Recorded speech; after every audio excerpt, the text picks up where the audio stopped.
Boa tarde, pessoal. Tudo bem? Boa tarde. Como é que foi a semana de vocês? Hoje a gente vai dar continuidade na aula de ansiedade, do capítulo, e vamos falar sobre o nosso desafio, né, que já foi adiado 2 vezes aí. E hoje... Tá. Acho melhor desligar.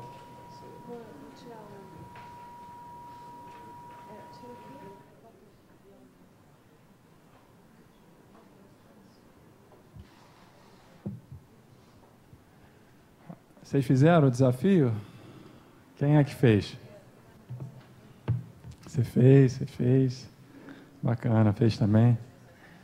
Só que o pessoal desceu para tomar lanche. Vamos esperar, né? Fazer... E foi um desafio fácil ou difícil? Difícil. Difícil? Foi? Trabalhoso? Trabalhoso. Mas deu para fazer? Então, já não é mais difícil daqui para frente. Nossa capacidade é enorme, né? Você fez, Ana?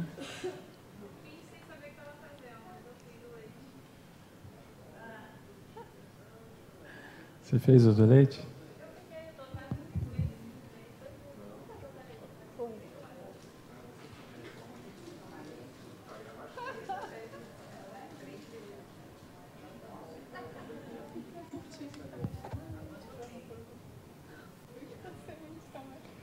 Então, você fez do leite, a Denise também acabou parando de tomar leite, eu tentei fazer do leite, mas não consegui. Sou um fracassado, né? Não resisti, acabei tomando o leite que eu ia tirar. O leite de caixinha, principalmente, né? Aquele leite... Não, leite em pó também é terrível. É. Gente, que... Não, a minha não foi isso, entendeu? Essa, fácil, eu não consegui fazer. A minha foi boa também. Eu estava adiando por muito tempo a ideia de voltar para a terapia. E eu acabei voltando, né?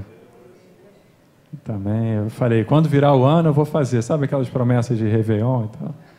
Aí, não, tá, aí tá, janeiro, fevereiro, março, abril. Falei, não. Agora que tem o desafio, falei, caramba, tem que voltar para pelo menos falar alguma coisa para eles, né? Que eu consegui fazer alguma coisa. Aí, maravilha. Parou de fumar.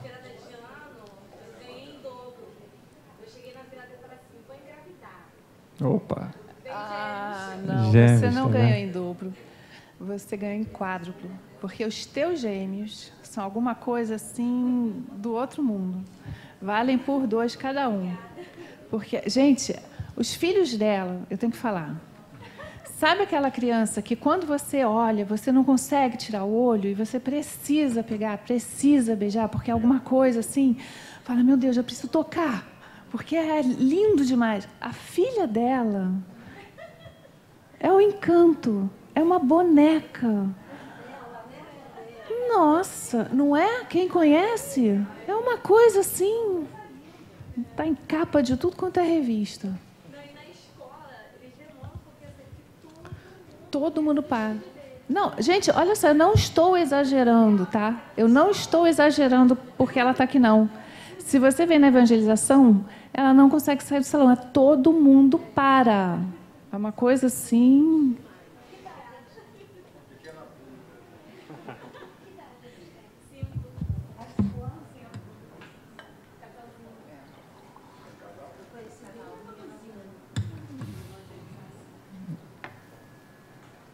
Gente, vamos começar então fazendo o evangelho, né? Os infortúnios ocultos. Está no capítulo 13, não saiba a vossa mão esquerda o que dê a vossa mão direita. Nas grandes calamidades, a caridade se emociona e observam-se impulsos generosos, no sentido de reparar os desastres.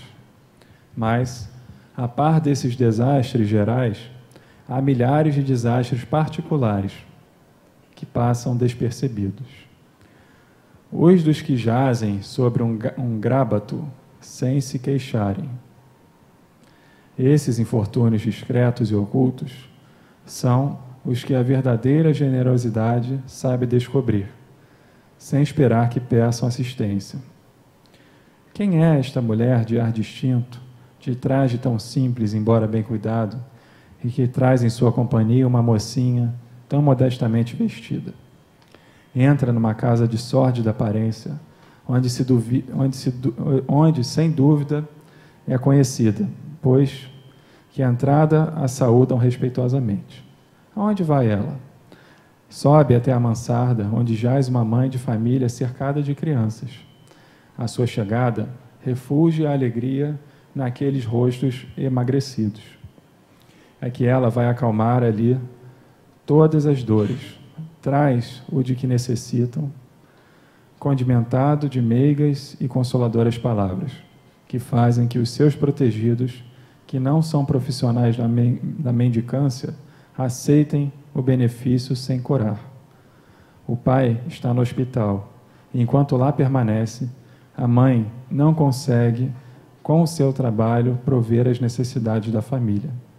Graças à boa senhora, aquelas pobres crianças não mais sentirão frio nem fome. Irão à escola agasalhadas, e, para as menorzinhas, o leite não secará no seio que as amamenta. Se entre elas alguma adoece, não lhe repugnarão a ela, a boa dama, os cuidados materiais de que essa necessite.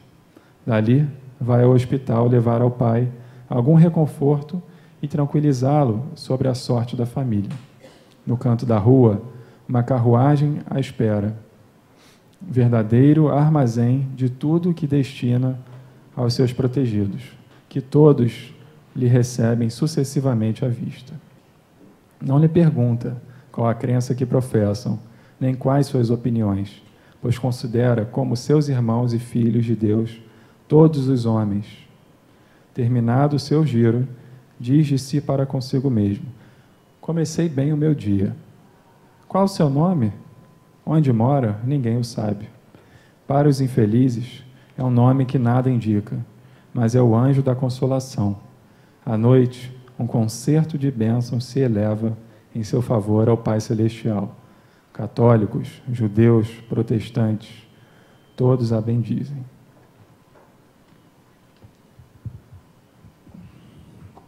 Senhor,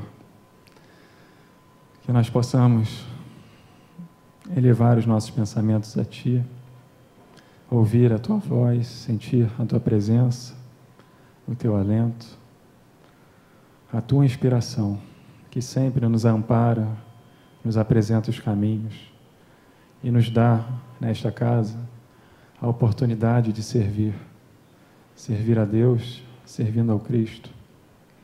E assim, com esquecimento de nós mesmos, Senhor, sem que a nossa mão esquerda saiba o que a vossa mão direita entrega, trabalhamos juntos, silenciosos, mas muito concentrados e com o coração aberto, para que tudo aquilo que seja transmitido venha do alto e não da nossa carne e do nosso corpo. E abençoa, Senhor, este curso, todos aqui que virão, nossa querida Anísia da Silveira, nossa mentora Joana de Ângeles, possam nos acompanhar e nos intuir nesta tarde. Graças a Deus. Vamos começar então, gente? Vocês querem falar do desafio agora ou no final? Alguém quer falar assim mais sobre o desafio que fizeram, que deu certo? Sobre a dificuldade. Quer falar? Não? Se conseguiu, não conseguiu. Vocês fizeram o desafio? Alguns fizeram já, né? Quem fez? Levanta a mão. Tá bom. Foi. Mais da metade da turma fez, né, Deus? 70%. Fala aí, gente. Puxa, vocês são testemunhas para os outros. Pode falar. Ana, qual foi teu desafio? A Ana quis parar tudo que tem leite. Conseguiu. Qual foi teu desafio? Há muito tempo ela estava para voltar a trabalhar em vendas, que é coisa que eu amo, etc, etc. Estava desanimada. E aí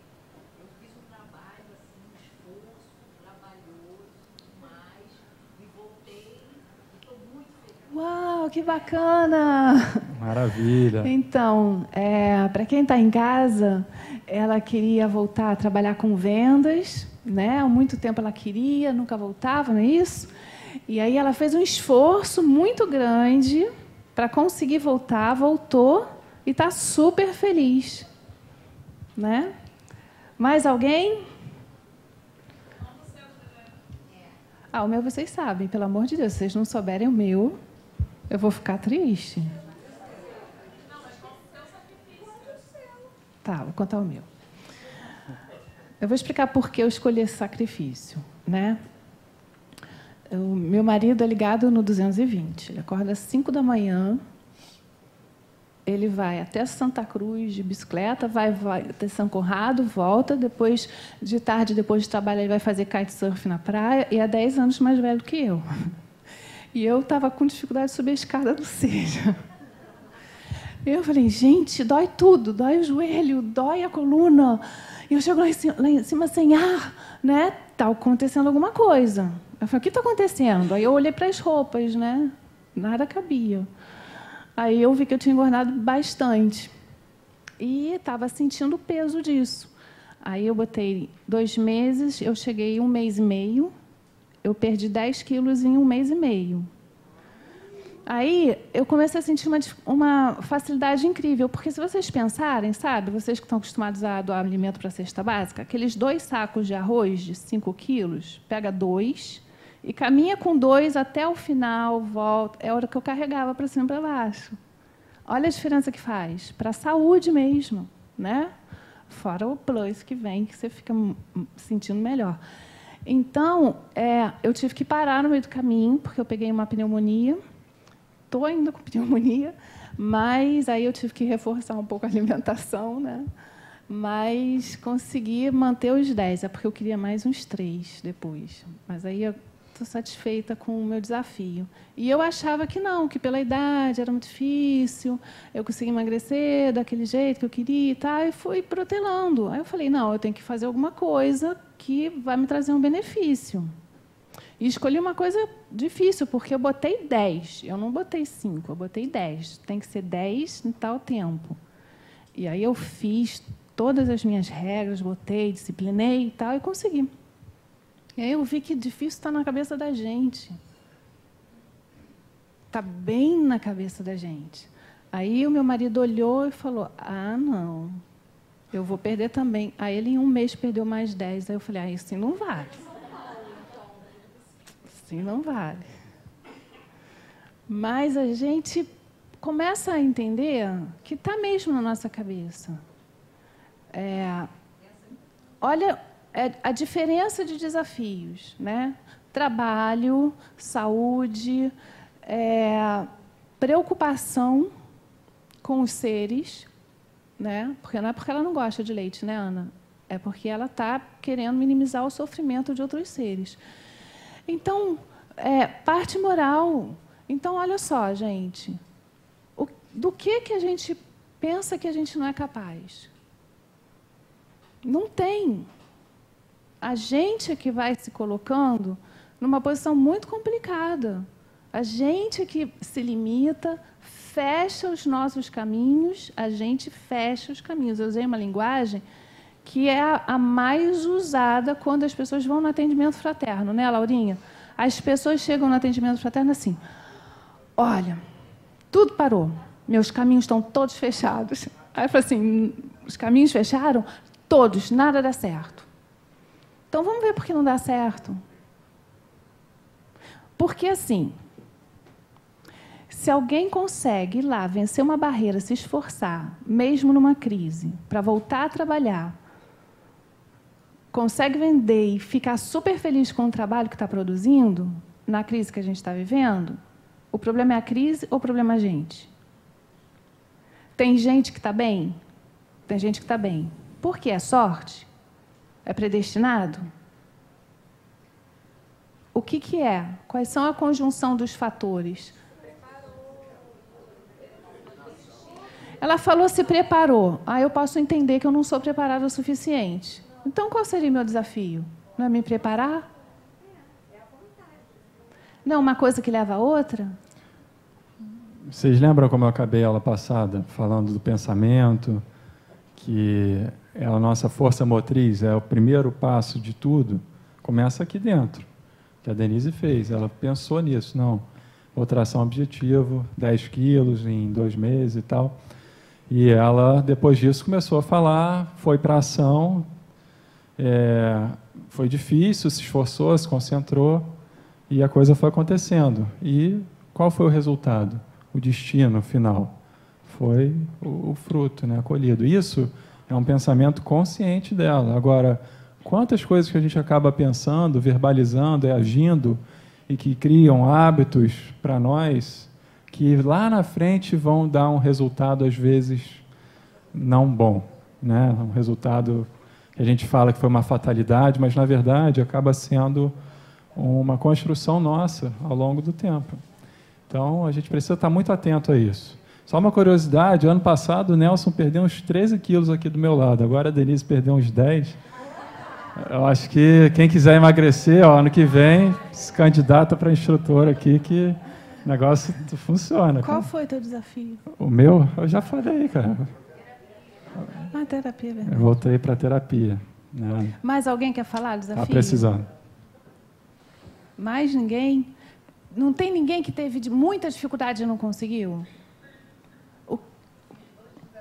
2 desafios. Eu coloquei, eu estava com problema de saúde e parei de trabalhar aqui no SEJA, porque eu trabalho na rua, no lugar.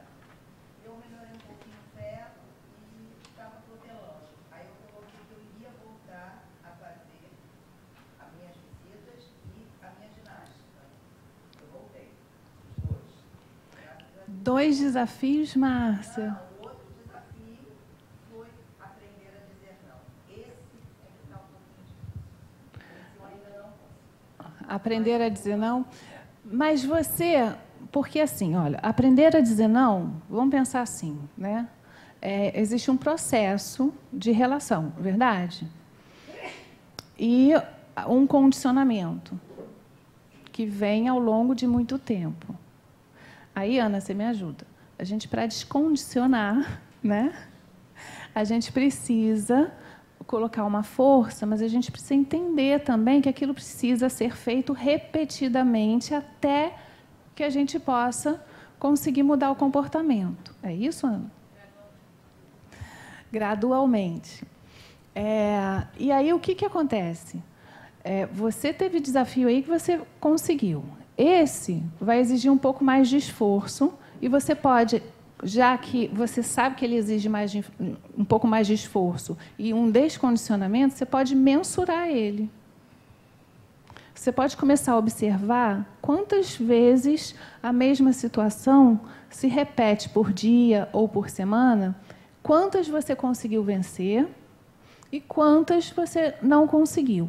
Para você fazer a análise de quando eu não consegui, o que estava envolvido ali? Foi para determinadas pessoas que são mais difíceis de eu dizer não? Ou foram momentos mais difíceis para você ver aonde é que está a dificuldade maior para você botar mais força naquilo que você está precisando. Aí é legal você ter um caderninho dentro da bolsa, com uma canetinha, né? Uma coisinha simples, pequena, porque você está o dia todo. E aí, quando você começar a ficar ligado, algumas vezes no início você vai esquecer, mas depois você vai ficar mais ligada, porque vai ser o seu foco de atenção, aonde você está se propondo a mudar uma situação com força, com uma ação. Porque olha a diferença e como isso está relacionado com o nosso tema de ansiedade.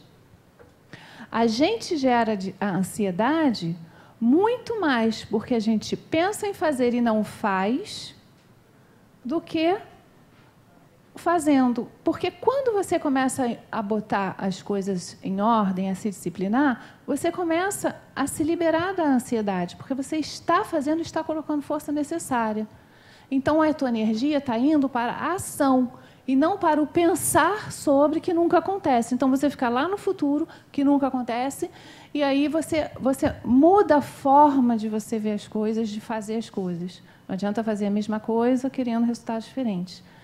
E aí você vê que você pode fazer isso também, mas precisa de um pouco mais de empenho. Talvez o dizer não tenha surgido para você como uma coisa que você conseguiu acabar. Mas, se você tivesse mensurado, você poderia até perceber que houve uma melhora, né?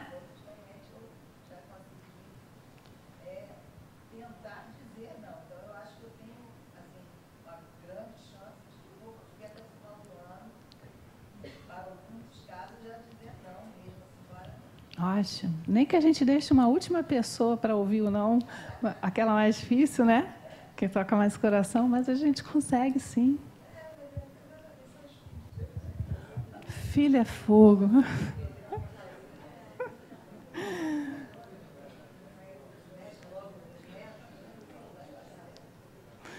Pois é, mais alguém, gente? Mais ninguém? Ninguém teve uma dificuldade grande no processo? Espera aí, Denise, vamos ouvir. Diga. Na verdade, já estava fazendo esse processo já há algum tempo.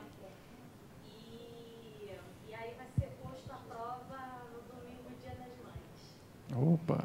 Ah, vai ser posto à prova Dia no das domingo Mães? Dia das Mães? Então, ela é um processo que ela já estava fazendo. Aproveitou, pegou, botou ele para botar mais força ainda nele, né? Testado domingo agora.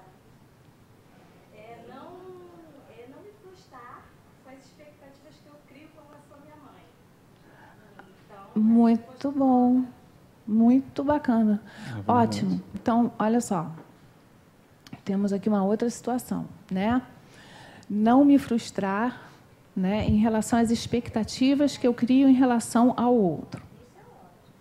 Ótimo. Primeira coisa que você já fez aí, que eu acho que já foi um passo gigantesco, o reconhecimento de que você gera uma expectativa em cima de um comportamento do outro. Isso não dá para fazer. A gente pode até ter expectativa da gente conseguir fazer alguma coisa. Então, você já colocou alguma situação que você primeiro precisou conscientizar que esse é um passo muito grande. Por que eu digo grande, gente? Porque as pessoas vão para a terapia e, para chegar nesse tipo de consciência, elas levam mais ou menos 2 anos. Pagando. Verdade. É isso aí. Obrigado. Então, por isso que eu falo que é um passo importantíssimo. Para você ir para frente agora é o exercício. Né? Muito bom. Bom, gente. E a gente vai falar de uma coisa hoje que vai ser importante para você ver qual é a última etapa que isso acontece, que você vai sentir. Tá? A gente vai falar sobre isso hoje. Ive.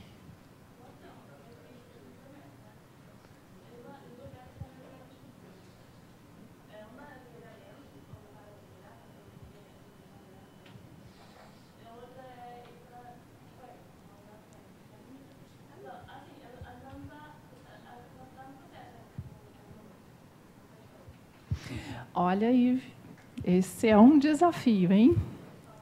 Então, o desafio dela foi que ela programou para que ela vá morar na Espanha, né? E, pelo visto, está dando tudo certo, né? No meio do ano, nós vamos ter uma espanhola assistindo online as aulas de Reconstruindo, né? Com um sucesso aí incrível, né? Não é verdade, Ive? Vamos todo mundo torcer por você. Faz uma coisa, manda uma mensagem, né, online para a gente, que a gente vai mandar um beijão para você. Combinado? Muito bom. É um desafio ligado a conquistas, né? Então, assim, a pessoa busca a conquista de algo que para ela vai trazer algum tipo de benefício, uma conquista, uma realização pessoal. Hein? E a independência, uma autonomia, né? E, claro que todo o conjunto vai levar um pouquinho mais de tempo, mas eu acho que em 2 meses você se organizou para que tudo agora aconteça, não é isso? Fez a ação, programou, estruturou, agora você vai. Tá bom? eu deixei de comer frango. Deixou de comer frango? Ai, os bichinhos devem estar super felizes, todos agradecendo. Carne vermelha mesmo, ela toma mais de 30 anos. Aham. Mas eu não vi isso como um desafio, eu vi como uma consequência natural que vem me acontecendo. Eu não falei assim, é um desafio. Uhum. Então, Eu não falo, Mas a ideia era essa, a gente poder pegar qualquer coisa, só para a gente ver, porque cada conquista dessa, cada pedacinho disso, mostra o que para a gente? Se eu consigo isso, eu consigo isso aqui também, eu consigo aquilo lá também, e se vier alguma coisa que eu digo, meu Deus, agora eu não vou conseguir, vou sim, vou sim. Eu tenho registro de vitórias dentro de mim, e mesmo que sejam em situações diversas, eu tenho registro de vitória.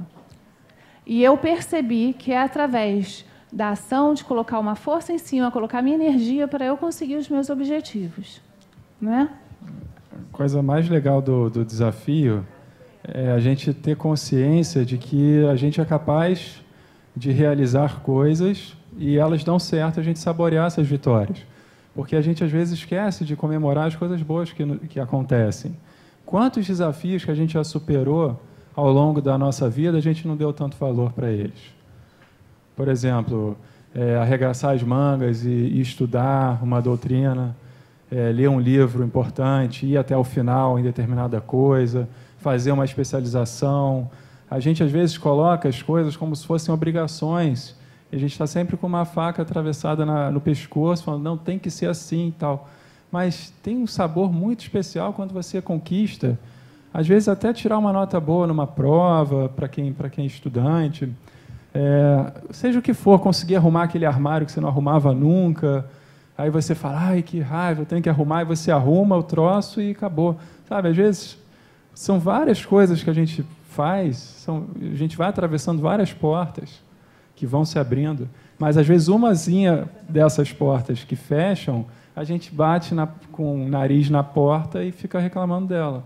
Mas a maioria das portas a gente atravessa e vai embora, entendeu? A gente está aqui, olha, nesse momento, essa oportunidade aqui nos reunirmos é fantástica, é um desafio superado. A gente está debatendo assuntos aqui, corriqueiros, comuns, difíceis, que todo mundo passa, e hoje a gente resolveu enfrentar eles. Falou, não, vamos falar sobre ansiedade, vou refletir, vou fazer a terapia de apoio, quero ver se tem coisas aqui que mexem comigo, se falam de mim e tal. Então, quer dizer, a vida inteira é um desafio enorme. E a gente está, cada dia que passa, a gente está superando esse desafio, a gente está amadurecendo com ele, a gente está aprendendo, a gente está evoluindo, né, como espírito. Então, óbvio que o tema aqui, né, 2 meses, um desafio. Dentro desses 2 meses, vocês fizeram muito mais coisas. Muito mais coisas. Só que a gente se dá conta dessa que a gente anotou e tal, para a gente começar a ter a gratidão sobre as coisas que acontecem. Que é uma oportunidade enorme. Estar encarnado, estar lúcido, estar saudável, para vir, para conseguir se movimentar, pensar sobre si mesmo. Isso é uma raridade. A gente é um ser raro. O ser humano que está encarnado na Terra tem essa bênção de poder produzir algo para si e para os outros, né? Sempre abertos com o nosso Pai, que é o que nos conduz efetivamente. E a gente tem a oportunidade de estar aqui tentando melhorar o espírito, acho que é o maior de todos os desafios, né? Sim, Poucas pessoas têm essa exatamente. Talvez o grande desafio da nossa vida, da nossa existência. Que se a gente for botar numa balança, o que realmente, no final das contas, deveria ter importância na nossa existência, talvez esse seja o maior. De estar trabalhando a nossa espiritualidade, buscando, entendendo que somos verdadeiramente. Levar esse curso até o final é um desafio. Então, vamos lá. Desafio em comum Aturar a gente toda a semana. todos. É um desafio. Desafio comum a todos, e isso é prova coletiva de vocês, hein? Aí, tá vendo? Não adianta pular do barco, não. Até o final do ano, né, todo mundo dando um passo espiritualmente falando, bem mais forte do que até agora deu. Cada um sabe do seu, né? Cada um sabe o seu momento, mas escrevam como começou e como terminou. E coloca força durante o curso todo. Exatamente. Não adianta passar batido os capítulos. Eles são para ser trabalhados, né? Exatamente.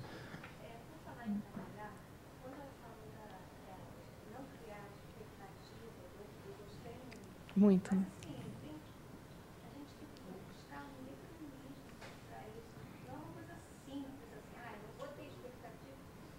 Não. Não é uma coisa... Ela está falando, gente, que ela gostou muito do desafio da nossa irmã, que falou sobre não gerar expectativa sobre o outro, né? E que não é uma coisa assim que a gente fala, eu não vou gerar mais expectativa. Não, é um processo interno. E como todo processo interno precisa ser observado, entendido. Mas vamos chegar até o final da aula, que eu vou falar para ela o que eu falei, né? Para ela, para todo mundo. Mas para a gente perceber quais são as últimas etapas desse nosso processo. O mais difícil para o início ela fez foi a percepção de não gerar expectativa sobre o outro, porque está com ela, está ali, é interno dela, um processo interno dela. Agora vamos ver como é que vai acontecendo isso. Tá bom? Aspecto oculto da emoção negativa. O indivíduo vivencia a ansiedade durante um período extenso, sem tréguas, ficando psicologicamente abalado e, devido à pressão, compromete seu sistema imunológico, cognitivo, diminuindo seu rendimento diário. A necessidade de mostrar-se controlado sob o domínio das suas emoções é fundamental no meio socioprofissional, em que busca autoafirmar-se. Mesmo não se permitindo agir conforme a emoção negativa que sente, não quer dizer que não seja sobre o impacto e a força dessa emoção negativa. Não quer dizer que não esteja, né, sobre o impacto da força. Ocorre que mesmo o indivíduo controlando as reações de ansiedade pode advir uma disfunção fisiológica, alterando o sistema nervoso autônomo e imunológico. Então, a Anísia está falando aqui para a gente que, às vezes, a gente está lá no ambiente de trabalho ou no ambiente familiar, ou uma cultura familiar que nos é passada, de que a gente não pode expressar os nossos sentimentos negativos, manifestar os nossos estresses, ter os nossos rompantes de raiva, sentir medo e por aí vai. Mas isso é ensinado. E se você for pensar numa criança, ela aprende essa forma de ser. E, obviamente, que quando você não demonstra o que você realmente é para o mundo lá fora ou para si mesmo, em algum momento essa bomba vai estourar.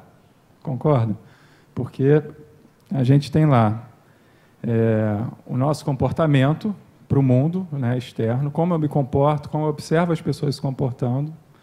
Temos o meio ambiente que eu estou inserido, aí fala-se de cultura, das religiões, da sociedade, da classe econômica, de tudo, e tem eu interno, que é o meu lado afetivo, cognitivo, meus sentimentos, minhas emoções, que são processos internos. E esses 3 pontos, eles se relacionam o tempo todo, comportamento, com o meio e comigo mesmo, eu, cognitivo e tal. Quando eu estou aqui, né, no meu processo interno de autorreflexão, de autoentendimento, que eu estou sentindo coisas aqui, mas eu estou tolhindo para que isso não vá para o meio externo, eu assumo um comportamento falso, mentiroso, que camufla o que eu quero realmente demonstrar para o mundo, eu estou tendo problemas. Eu vou ter, em algum momento da minha vida, isso vai acabar vindo contra mim. Então, pode ser aí como afetando o meu sistema nervoso autônomo, imunológico e todas aquelas doenças psicossomáticas, incluindo aí a ansiedade, que é o capítulo que a Anísia fala. Então, a gente precisa estar atento nisso. Tem um autor que é o Bandura. Alguém já ouviu falar em Bandura? Não? Já, né? Tá. Ele fala da teoria cognitiva social, que é justamente isso, essa tríade entre comportamento, o meio e o ser, a cognição do ser, né? Esse organismo, esse sujeito, que, de alguma forma, ele quer sempre estar interagindo bem, né? Ele busca uma boa relação com esse meio e através dos seus comportamentos. Está tudo interligado. Mas, a maioria das vezes, isso não é real. A gente está ali vivendo um contexto falso, sabe? A gente não está sendo autêntico com nós mesmos. Porque as pessoas que às vezes são muito autênticas, elas são consideradas um problema dentro da família, são identificadas como, pô, ele é o rebelde, ele fala tudo que não deve, ele fala na hora errada, ele xinga, ele fala palavrão, ele se manifesta. Né? Ninguém é assim aqui, né, gente? Estou falando. Tem gente que já está vestindo a carapuça, assim. Que... Então, todo mundo é um pouquinho disso, tá, gente? A gente interpreta, assim, nossos papéis. Então, às vezes, essa pessoa que é o autêntico, ele passa a ser o diferente, o problemático, né? Então, a sociedade olha para ele e fala, esse cara tem algum problema psiquiátrico, ele tem algum transtorno de ser autêntico, de ser verdadeiro, né? Isso, quer dizer, e você dentro de uma empresa, às vezes, imagina, você tem um chefe, você tem que estar ali sempre arrumado, engravatado, cheiroso, educado, porque senão você vai ser demitido. Se você não expressar o que você realmente está sentindo, você dança, né? Então, exatamente. Olha isso, teatro corporativo. Gostei desse termo. Seu cliente. Imagina.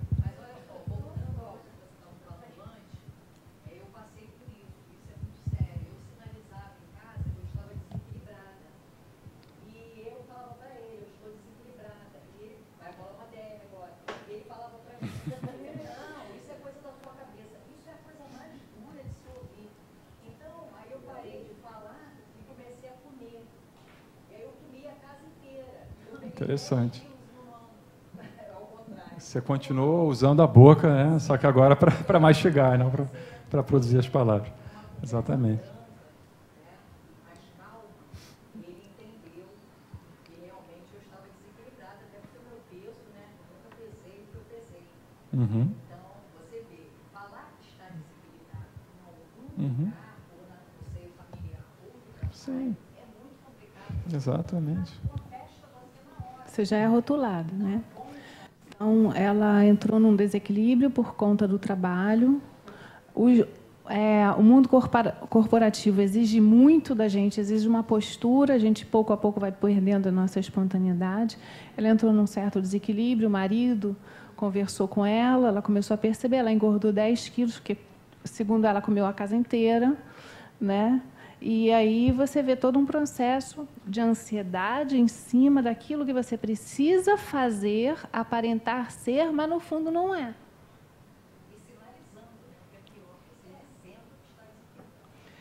E dizer, a questão que ela até trouxe à tona aqui foi sinalizar que você está desequilibrado, traz o rótulo. Sim, né? sim. O que te coloca numa posição ruim perante essa sociedade, principalmente a do trabalho. Uhum. Porque você já não é visto como uma pessoa normal. Sim. Se, na verdade, a gente for ver, todos nós passamos por desequilíbrio. Né? Exato. Aliás, o desequilíbrio ele é saudável. Sim. Porque ele promove uma mudança, uma ruptura com um padrão estabelecido que aparenta equilíbrio, mas, na verdade, não é equilíbrio. Quando a gente fala até em homeostase, né? Homeostase. Quando a gente está em determinadas linhas, você fala em homeostase seria o equilíbrio, mas, na verdade, a homeostase mostra o desequilíbrio, porque ela aparenta um equilíbrio, as coisas estão ali, ó, parecendo que está tudo tranquilo, né? Mas o que tem por trás é doentio, porque as pessoas não têm a coragem de aparecer, de se manifestar, para que tudo fique bem. O espírita fera em fazer isso, tá? Não pode gritar, não pode sentir raiva. Vamos dar um exemplo. Não, vamos deixar as coisas tranquilas, harmoniosas em casa. Não vamos falar, melhor, né? Pisa em ovos o tempo todo, fica doente, não sabe por quê. Uhum. A gente precisa de limpeza na comunicação. Às vezes, aquele que o Ricardo estava falando, que é aquele que traz o desequilíbrio, a ovelha negra, é ele que vai promover o desequilíbrio suficiente para as pessoas começarem a se perceber e dizer, opa, peraí, tem alguma coisa de errado aqui acontecendo. Não, aqui está tudo certo, está tudo direitinho. Você que está trazendo desequilíbrio. Não, eu é que não aceito viver dentro do que vocês estão fazendo. Né? Exatamente. E aí, desequilibra tudo. Todo aquele sistema desequilibra, mas é esse desequilíbrio que vai fazer com que as pessoas percebam, não, peraí, a gente tem que mudar a forma de agir. Porque, às vezes, como é que Né? está sendo esse equilíbrio? Vamos imaginar que a gente está num barco, eu e a Denise aqui. Tá? Se eu chegar muito para cá, o barco pode virar para lá, né? E vice-versa. Se a Denise vier para cá, o barco pode virar para cá. Então, eu tenho que ficar puxando uma corda daqui, a Denise uma corda de lá, para o barco ir em linha reta. Vocês estão visualizando o que eu estou falando? Então, está equilibrado, o barco está indo, mas eu estou com muito esforço para tensionar o barco para esse lado e a Denise para o lado de lá, para a gente continuar equilibrados. Isso eu estou falando, se a gente for levar isso para uma família, os laços de família, para o sistema familiar funcionar, eu preciso ser assim. Aí vamos supor, posso ir além do teu exemplo? Vai além. Vamos supor que a Denise é super mimada e adora botar a cara no vento e a mão na água, né, para sentir o fresquinho. E se o Ricardo for reclamar, eu vou virar uma fera e vou começar a xingar. Então, o Ricardo precisa fazer uma viagem tranquila. Então, o que ele faz? Ele deixa ela botar a mão na água e bota o dobro de força que talvez ele não aguente carregar. Ele está doente. Eu estou bem, porque eu estou fazendo o que eu quero. Exatamente. Estou botando a mão na água. Então, Fala, Ana. Na como é verdade, que a também gente não estou pode- bem, não, tá, gente? Isso foi uma brincadeira. Vai. Não, fala, você levantou antes. Mas o equilíbrio é quando você está no meio de dois pontos. Só que as pessoas falam em equilíbrio e elas não sabem nem quais são Os dois extremos. Exatamente. É necessário o desequilíbrio para você encontrar o que realmente é o equilíbrio. Você tem que Ótimo exemplo. Ótimo exemplo. Que ela lembrou da gente falando em equilíbrio, que você está exatamente no meio, né? Na verdade, o que a gente está falando é um falso equilíbrio, de um equilíbrio aparente. Mas quando você pensa no equilíbrio, as pessoas não chegam até o equilíbrio, por quê? Porque elas estão sempre num dos extremos. E por que elas não chegam no equilíbrio? Porque elas não conhecem o outro extremo. Elas têm o outro extremo, mas elas não conhecem. Elas precisam conhecer para entender qual é esse lugar onde é o equilíbrio, né? Exatamente. Real. A gente pode falar mais sobre isso depois, tem muito desenrolar aí sobre as questões familiares. Mas agora um pouquinho da ansiedade. Calma, gente. A Denise já manifestou aqui uma ansiedade. Estamos no primeiro slide, faltam 15 minutos. Já colocou tempo, espaço, problema, situação, vamos resolver. Não, você ficou ansioso. Eu manifestei, na verdade, uma indisciplina. Tá bom. Então, vamos para outro capítulo aqui, deve ter alguma coisa falando sobre indisciplina. Gente, mas pelo menos, a gente tem tanta aula, eu né? acho que quando está vindo, até a gente gosta muito quando vem de vocês. Por quê? Porque senão fica só um lado aqui dando aula, mas as questões não estão vindo à tona.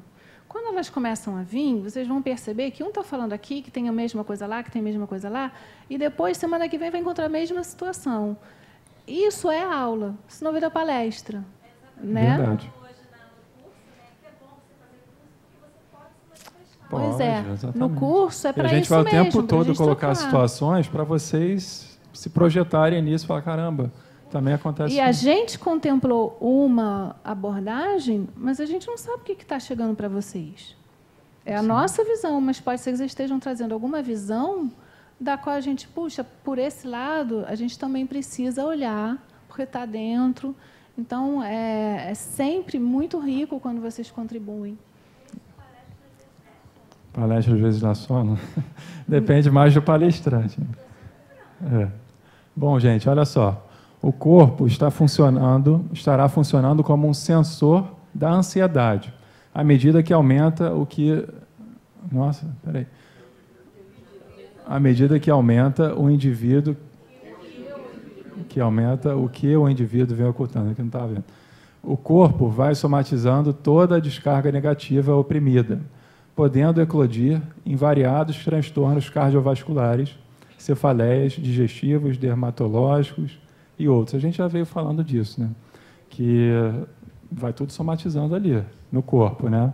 O corpo é o último elemento para você manifestar as suas dualidades, as suas questões, os seus problemas, vai tudo por ali. Desdobramento dos fenômenos ansiosos. Aí vamos ver. A ausência de serenidade para enfrentar os desafios da existência faz que o comportamento do indivíduo se torne doentio, cheio de expectativas, normalmente perturbadoras, gerando incapacidade de ação equilibrada e de desenvolvimento dos valores ético-morais corretos.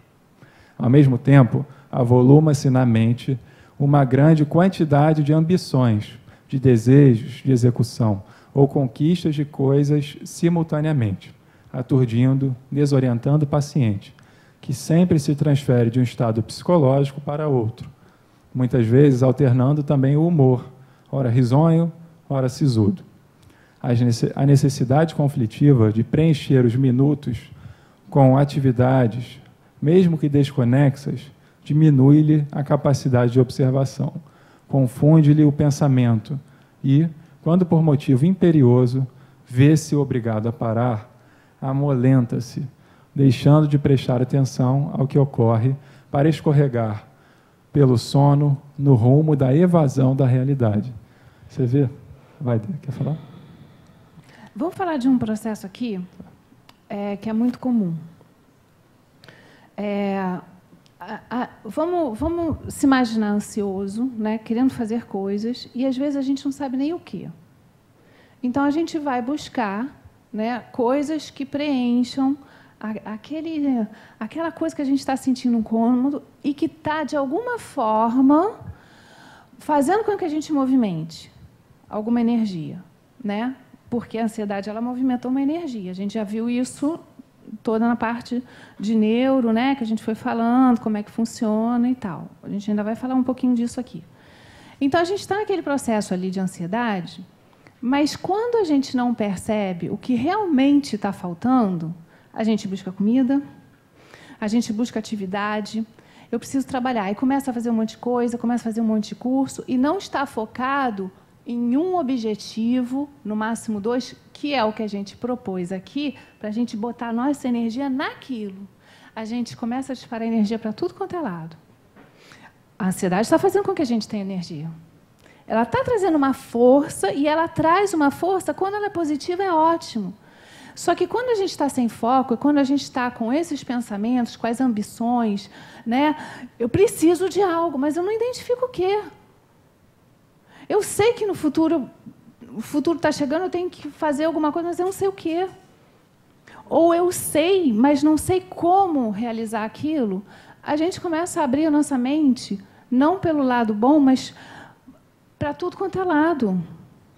E isso faz com que a gente, muitas vezes, descarregue a energia que deveria ser para um proveito bom, para a gente entrar em ação. E aí a gente entra, muitas vezes, no processo depressivo. E aí a gente se fecha numa crença de que não consegue, não pode fazer as coisas. Exatamente. Tudo que eu tentei não deu certo. Não tentou. Tentou da forma errada, não estabeleceu meta, não planejou. Você buscou fazer alguma coisa, mas você não foi exatamente naquilo com que você sabe que tem capacidade para fazer. Todos nós somos capazes de fazer. Mas de que forma vai fazer uma grande diferença? Então, essa energia que a gente já vem com ela e vem com todo o nosso sistema físico, emocional, para que ela seja acionada, a gente aciona ela desnecessariamente sem o foco direcionado.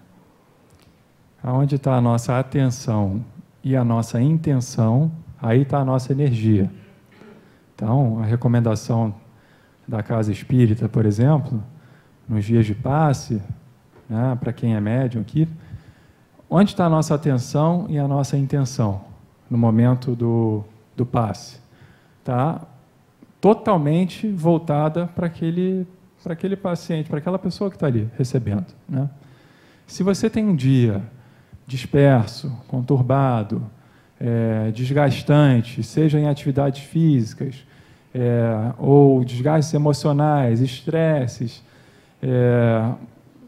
mentais também, de muito pensamento, muito trabalho, muita coisa intensa, e você vem aqui e fala, não, também vou dar o passe lá e tal.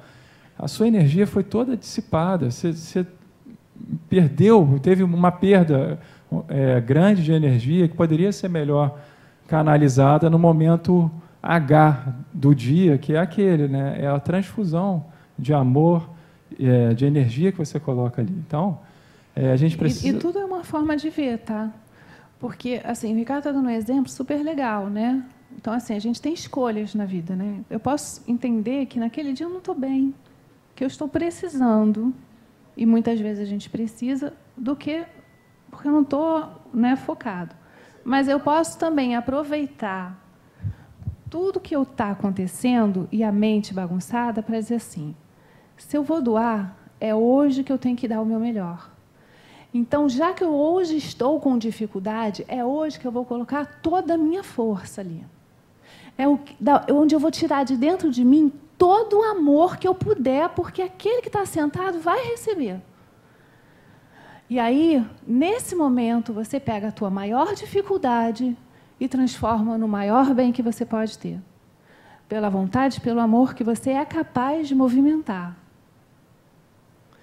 Então, esse exercício, a gente está dando exemplo de passo, mas ele pode ser feito em vários outros momentos. E aí, depois, fiz o que eu tive que fazer, gerei amor, modifiquei as minhas estruturas, eu saí diferente do passe, porque eu entrei com dificuldade, mas toda a minha forma de olhar para aquilo foi diferente.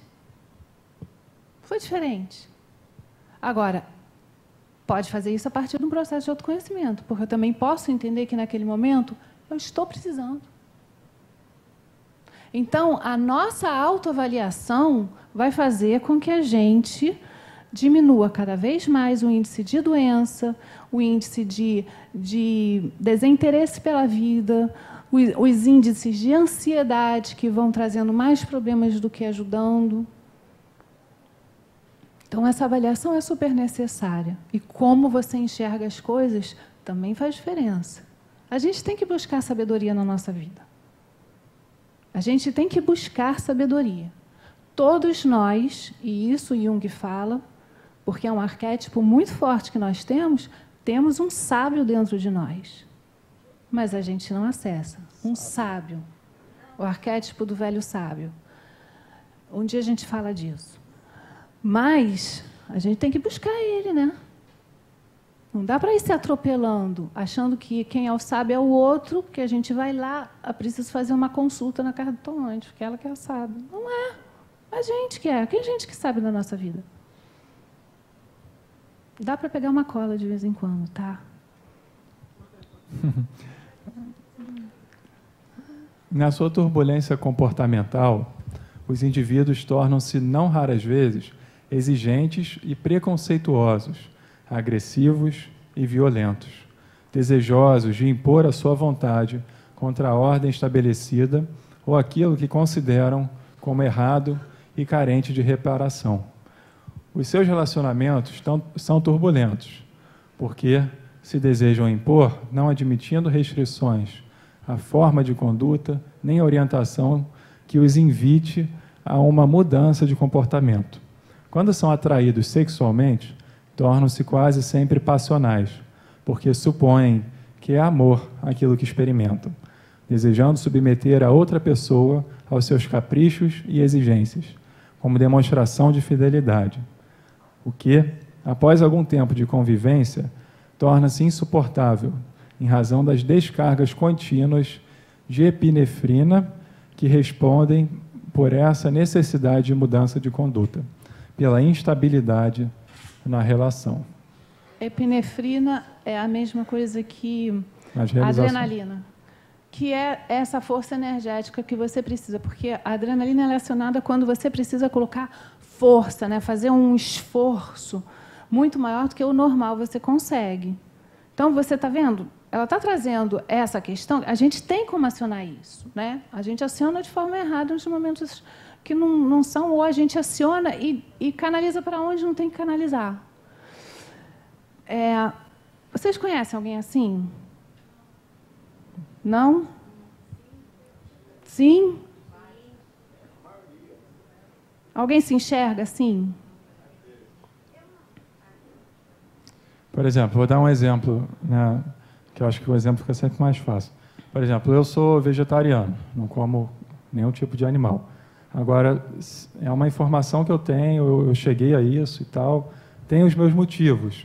Agora, se eu chegar aqui e aproveitar esse momento, né, para impor a minha moral de que ser vegetariano é a melhor coisa do mundo, eu já estou colocando coisas além do que uma opinião minha. Eu já estou querendo mexer com vocês. Eu quero que vocês também se tornem. Eu vou entrar em conflito com vocês.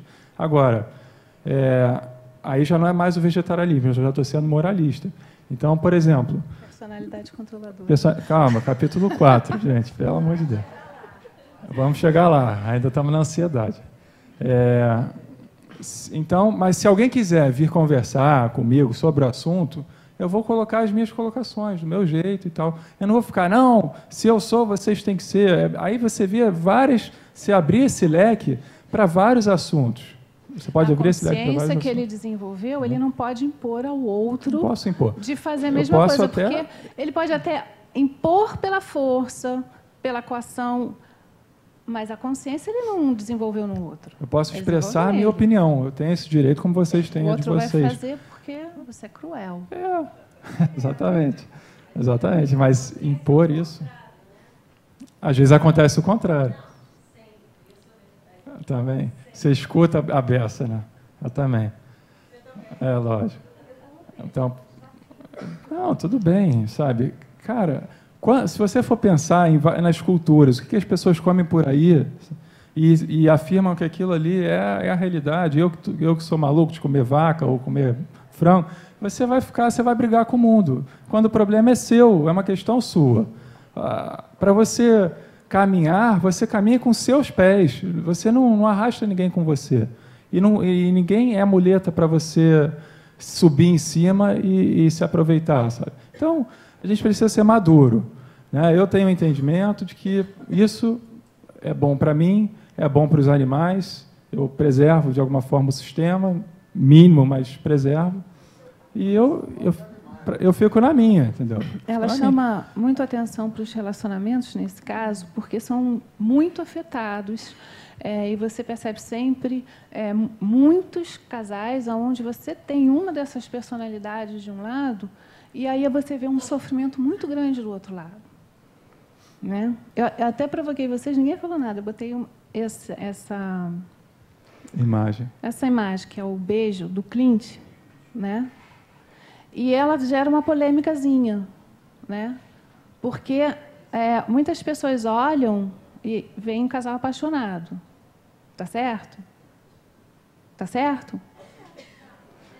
Outras pessoas veem uma mulher degolada, ajoelhada, submissa, que está empurrando ele com a mão.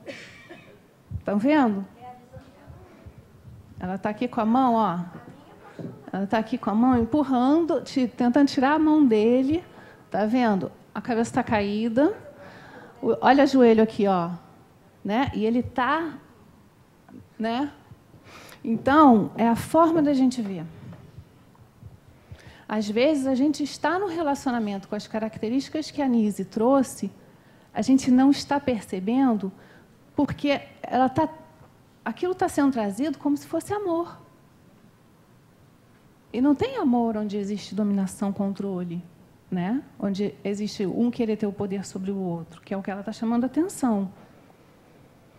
Então, quando a gente vai para um relacionamento, a gente tem que observar se a gente está de um lado ou se a gente está do outro, com a desculpa de que isso é muito amor. E isso está sendo gerado por uma simples ansiedade. Simples não, né? Mas uma ansiedade que tem atrás dessa ansiedade outras questões de insegurança, de tudo mais, que a gente vai entrando para entender qual é o processo daquele tipo de relacionamento. Exatamente. Dá mais um? Dá para seguir? Vamos embora.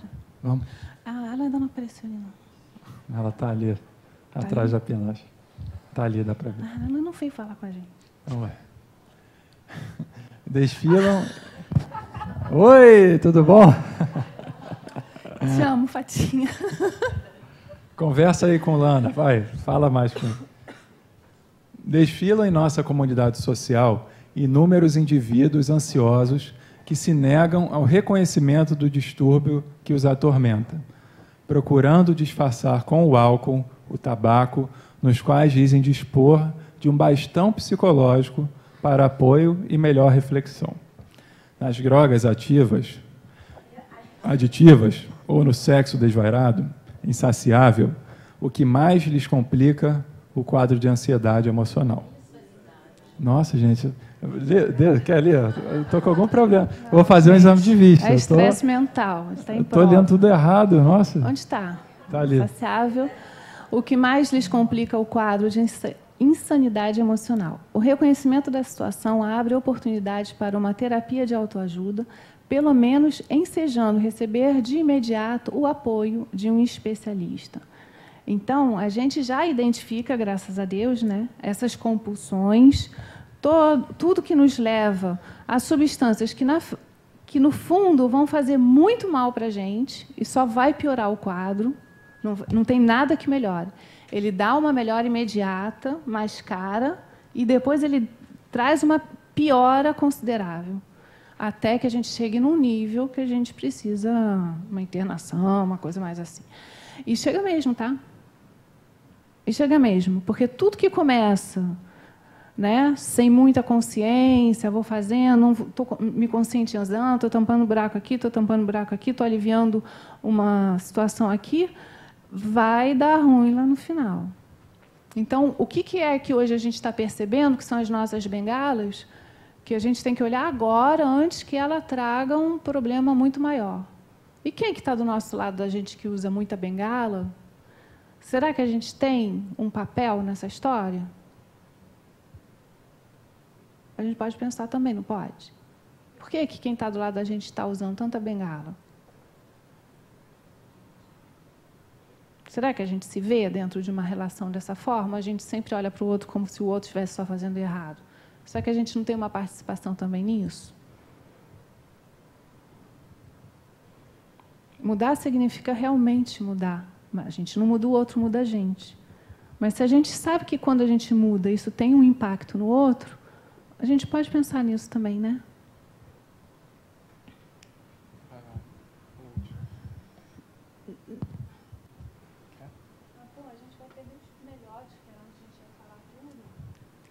Quer pular? Quer dar uma puladinha? Então, vou finalizar com esse, porque faz parte do outro slide. A terapêutica libertadora há que iniciar-se na racionalização do tormento, trabalhando mediante a reflexão e a adoção do otimismo, de modo que, lentamente, a paciência e o equilíbrio possam instalar-se nas paisagens interiores. Psicoterapeutas hábeis conseguirão detectar as causas atuais da ansiedade, remanescentes das causalidades anteriores, liberando, a pouco e pouco, o paciente através da confiança que lhe infundem, encorajando-o para os cometimentos saudáveis. Vamos pensar, então, nisso nessa semana, né? Tudo que está trazendo saúde, tudo que não está trazendo saúde, o como que a gente pode observar a nossa vida, somos todos responsáveis por nosso aparelho orgânico.